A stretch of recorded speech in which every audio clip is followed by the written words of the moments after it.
är det inte ganska generaliserande att säga så om en hel grupp människor från Mellanøsten, som du gör? Jamen altså statistik lyver jo ikke, og i Danmark, modsat Sverige, der fører vi jo statistik på, hvem der begår kriminalitet, og vi kan jo se, at det her er ikke noget, der bare er grebet ud af luften. Det er et meget generelt og et meget stort problem, som vi bliver nødt til at tage alvorligt, hvis vi ikke ønsker, at Danmark skal blive til et anderledes samfund, end det vi er i dag. Formålet er, at Danmark ikke skal ende som Sverige.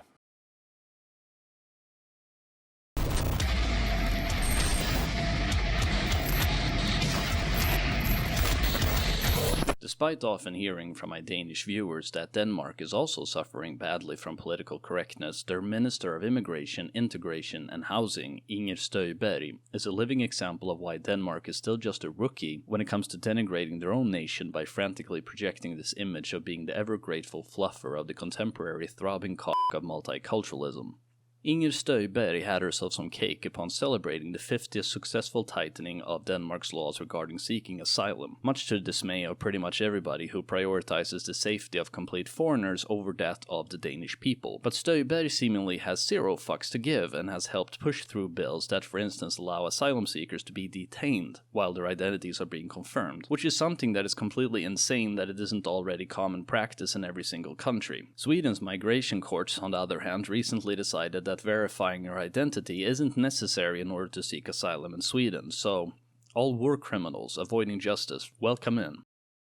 Støjberg has said publicly that she wants Denmark to be an unattractive nation to seek asylum in, which makes perfect sense because the primary applicants for asylum in Europe have broken against the Dublin regulation and have passed through several countries that are not at war in order to come to more prosperous nations. So quality of life seems to be more important for a lot of asylum seekers than life itself. Now, why am I going on about Denmark's Minister of Immigration, Integration and Housing?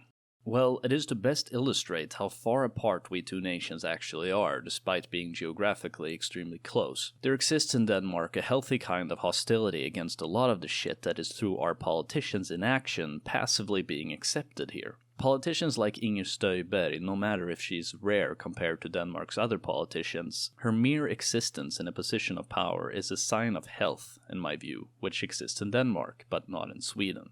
Take for instance the brilliant idea about placing Denmark's immigrated undesirables on an island which has so very fittingly previously only been used for plague-stricken animals. It cannot be stressed enough how fitting it is to be housing immigrant serial rapists and killers at the same place as the Danes have historically kept virally infected animals, a place which today hopefully still has some viral pathogens lingering in its water supplies. Again, an example of another idea which would never have been spawned by a Swedish politician, and I mean that in a negative way. Because of course, dangerous individuals in our society need to be free to surround themselves with soft and easy targets, and to be given the chance to change and to rehabilitate. Sure, they might rape a woman or two or 100, but in the end, they will see the light. Maybe. But there you have the difference. A modicum of resistance against the nauseating notion of their own ethnic population being expected to suffer in order to further the interest of other nations' migrating citizens. The Danes, no matter what you, my Danish viewer, might say, gets it right. At least to a greater extent. And you can protest by referencing to the mistakes committed by Støjberg, and I will then patiently wait while you find that one perfect, flawless politician who deserves the ticked box of every Dane. Anyway, there has sprung up a new term in Denmark, which again excellently illustrates the Danes' ability to call out this injustice between the oppression being practiced by the minority, both legally but in this case also physically. They call it dominanskriminalitet, which translates into domination criminality. Domination criminality is a term now being used in Denmark in order to describe a very specific type of crime, 100% of the time being committed by an immigrant or someone with an immigrant background against ethnic Danes.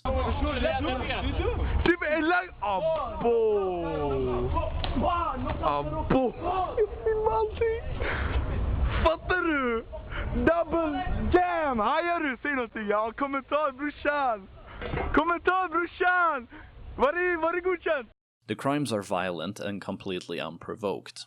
The most common type of crime falling under this category are violent robberies and assaults. I would personally also include immigrant rape attacks, which should be viewed as a form of violent domination being practiced against the women of the ethnic white majority, all in an attempt to make them housebound and banish them from all public spaces. And no tolerance or understanding will ever counteract this. If we continue to ignore this behavior, white women in Europe will exit the public space in our cities entirely. And their self-destructive voting habits also speeds up this process. I will never be able to understand why it is overwhelmingly women who vote for the political parties that want to bring in the absolutely most dangerous people for women in the millions into their own countries. What I want to achieve with this video is to tell all Europeans that we, just like the Danish people, need to start acknowledging this behavior as being its own category of crime, domination criminality. It perfectly describes incidents like these where a young ethnic Swedish male gets choked and kicked by two men with an immigrant background.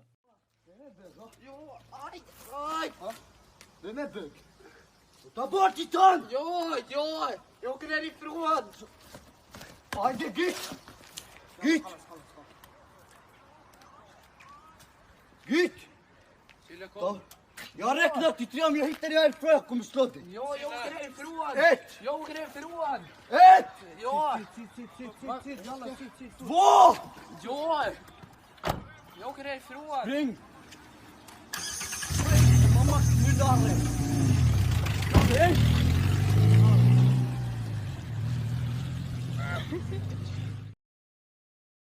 Now, as you should be able to expect by now, the only reaction given to this video from the Swedish police has been to inform people that by spreading it you face up to 2 years in prison. So you get a worse punishment for sharing the video than these cowards will most likely ever receive for the attack. There weren't any promises about catching these criminals who 3 against 1 attacked a person much younger than themselves. No, instead there was only a threat aimed against the upset and vindictive Swedish population and practice saying, "Shut up, keep walking, there's nothing to see here." I suggest we do the complete opposite. I suggest that we stop and learn from our on this issue much wiser neighbors and start using this word, dominanskriminalitet. Share these type of videos, tag them on Twitter and similar platforms as dominanskriminalitet, and show that we do not accept being beaten into submission by racist thugs. This is not an incitement to violence, this video is a call to action, to do what has so much defined the West throughout its history, to bring enlightenment. Show people that this shit is systemic, intentional, and well-coordinated racially motivated attacks. We are being targeted due to the color of our skin and ethnic origin, and the hypocrisy of all of this is sickening.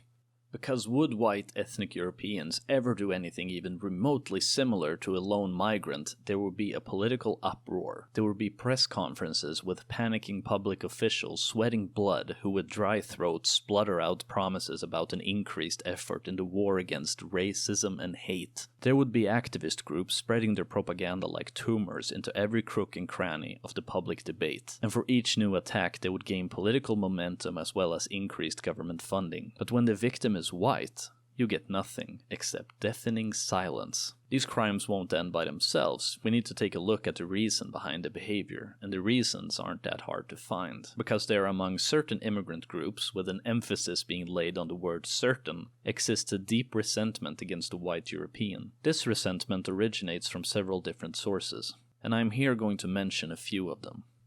Number 1. A belief that their unsuccessfulness in life is cut in stone by the white Europeans' innate racism. Number 2.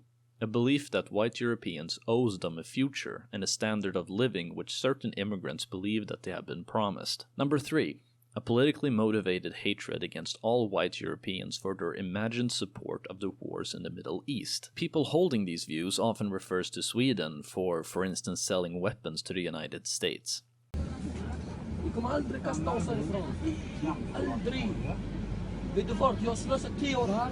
Om ni kastar mig, jag kommer att ta 10 liv härifrån och sen jag går till helvete. Det är att ta livet av andra. Ja, Det är viktigt. för ni tar våra liv i Afghanistan. Ni har tagit hela Afrikas liv, fattar ni inte det? Men Sverige har väl inte varit så mycket i Afghanistan? Vem är det som samarbetar med amerikanerna? Vem är samarbetar med Europeiska unionen? Vem är det? Det är ni. Number 4.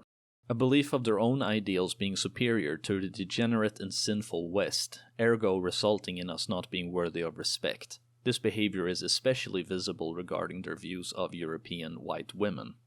And number 5. An us versus them type of tribalist attitude which results in a belief that Europeans are deserving of less than those of their own ethnic and religious group.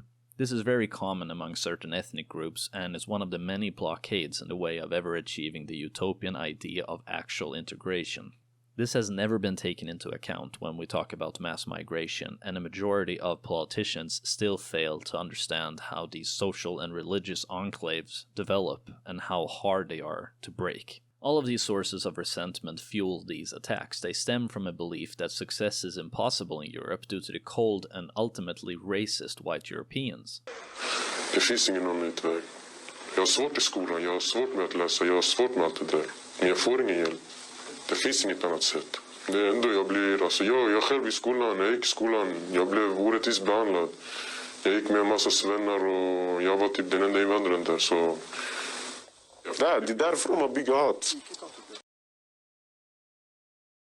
Which in turn is viewed as an excuse for robbing, raping, and beating them. The people who use this violence against white Europeans view them as being owed something, which they're not receiving, so they take it. Some people consider my view that social justice rhetoric, with all that it entails, is dangerous and harms people to be paranoid and alarmist. But this is the proof. The fact that white anti-racism activists constantly pump immigrants full of propaganda about how racist everyone and everything is fuels resentment, and in the end, it leads to violence. These people who risk later committing these violent acts need to possess incredibly strong character in order to resist this destructive narrative being spread about how the system is forever rigged against them, and that the violence is as a result somehow justified and acceptable. And it isn't a coincidence that the people who moan the most about the system being rigged are also the biggest losers. Cat-chewing fuck-ups sporting Adidas uniforms and gold chains. You know the type.